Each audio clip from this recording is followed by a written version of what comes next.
Akhir abad ke-16 menandai titik balik bagi Indonesia, negara kepulauan yang sudah terkenal dengan perdagangan rempah-rempahnya yang kaya. Kekuatan-kekuatan Eropa, yang haus akan cengkeh, pala, dan lada, berlayar melintasi dunia untuk memasuki pasar yang menguntungkan ini. Di antara mereka adalah Belanda, yang pertama kali tiba di pantai Indonesia pada tahun 1996. Didorong oleh daya pikat keuntungan, para pedagang Belanda mendirikan pos perdagangan, berharap untuk mendapatkan keunggulan dalam persaingan rempah-rempah.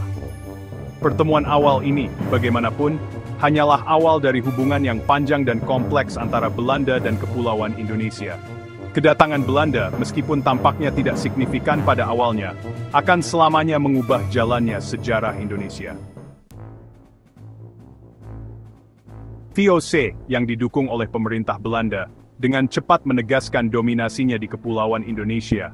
Mereka tiba dengan kapal-kapal besar, membawa serta ambisi besar untuk menguasai perdagangan rempah-rempah yang sangat menguntungkan.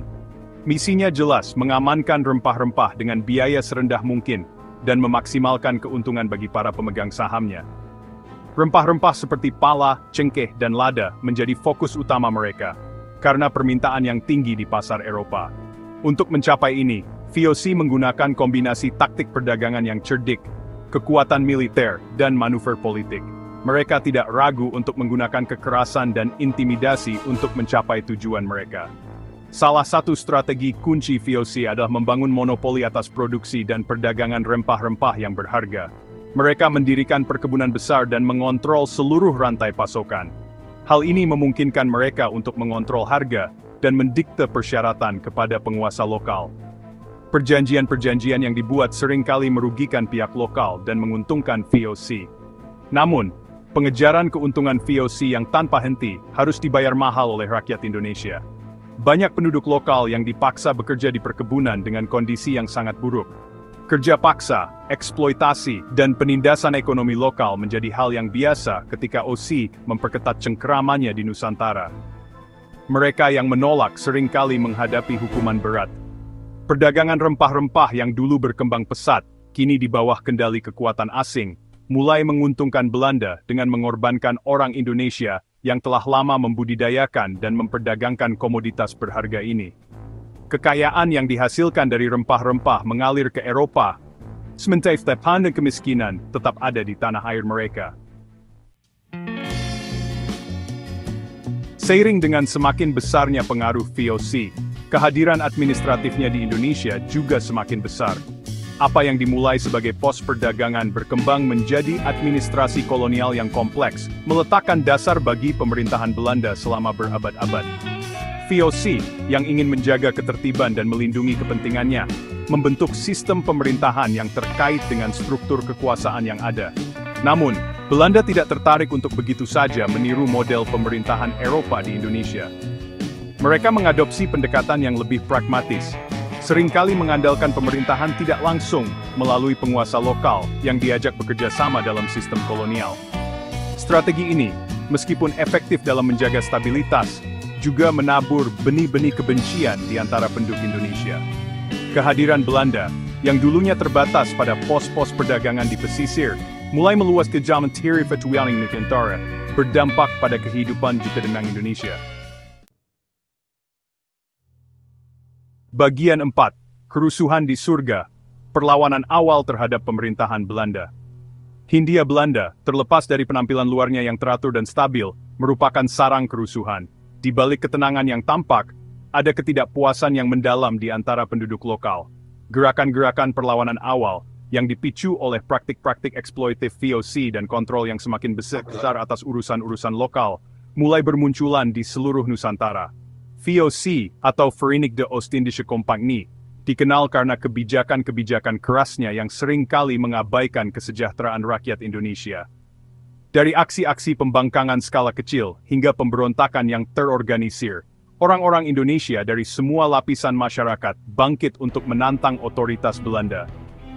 Mereka tidak hanya berjuang untuk kebebasan, tetapi juga untuk mempertahankan budaya dan tradisi mereka yang terancam oleh kolonialisme. Para pemimpin agama, yang sering dipandang sebagai penjaga tradisi dan moralitas, memainkan peran penting dalam memobilisasi perlawanan. Mereka menggunakan pengaruh mereka untuk menginspirasi dan mengorganisir masyarakat dalam melawan penindasan. Mereka mencela campur tangan VOC dalam adat istiadat setempat dan eksploitasinya terhadap rakyat Indonesia. Para pemimpin agama ini seringkali menjadi suara yang lantang dalam menentang ketidakadilan dan penindasan. Pemberontakan-pemberontakan awal ini, meskipun seringkali ditumpas oleh kekuatan militer VOC yang lebih unggul, menunjukkan kebencian yang mendalam terhadap pemerintahan Belanda. Meskipun banyak yang gagal, mereka menanamkan benih-benih perlawanan yang akan terus tumbuh. Mereka menjadi pengingat terus-menerus bahwa kehadiran Belanda di Indonesia jauh dari aman. Setiap tindakan perlawanan, sekecil apapun, adalah simbol dari semangat tak tergoyahkan rakyat Indonesia untuk merdeka. Bagian 5, Perang Jawa, perjuangan untuk tanah dan kebebasan. The Java War, also known as the Diponegoro War, was a significant conflict that took place in the early 19th century. It was a pivotal moment in Indonesian history, marking a fierce struggle for autonomy and cultural identity. Ketegangan yang membara antara Belanda dan rakyat Jawa mencapai titik didih pada tahun 1925 dengan pecahnya Perang Jawa, konflik 5 tahun yang akan selamanya membentuk hubungan antara kedua bangsa. The war was characterized by intense and brutal battles, with both sides suffering heavy casualties. The Dutch, determined to maintain their colonial grip, faced an unexpectedly resilient and organized resistance from the Javanese people. Inti dari konflik ini adalah Pangeran Diponegoro, seorang bangsawan Jawa yang karismatik yang menjadi simbol perlawanan terhadap kolonialisme Belanda. Diponegoro's leadership and vision inspired many to join the cause, seeing him as a beacon of hope and a defender of their land and traditions. Diponegoro, yang sangat dihormati oleh para pengikutnya, dengan terampil menyatukan berbagai faksi masyarakat Jawa di bawah panji perlawanan. His ability to unite different factions, including peasants, nobles and religious leaders, was crucial in sustaining the resistance against the Dutch forces. Perang Jawa bukan sekadar perjuangan untuk kontrol politik. Itu adalah perjuangan untuk jiwa Jawa, bentrokan antara dua budaya dan ideologi yang sangat berbeda. The war represented a deeper struggle for the preservation of Javanese culture, traditions, and way of life against the imposition of foreign rule and values. Belanda, yang awalnya lengah oleh sengitnya perlawanan Jawa, akhirnya mengerahkan kekuatan militer yang luar biasa untuk menghancurkan pemberontakan tersebut. The Dutch, realizing the tenacity and determination of the Javanese fighters, eventually deployed massive military resources, including advanced weaponry and reinforcements, to quell the uprising. Diponegoro, yang ditangkap pada tahun 1930, diasingkan ke Sulawesi, tempat ia meninggal pada tahun 1955. Despite his capture and exile, Diponegoro's legacy lived on, inspiring future generations to continue the fight for Indonesian independence. His story remains a powerful symbol of resistance and the enduring spirit of the Javanese people.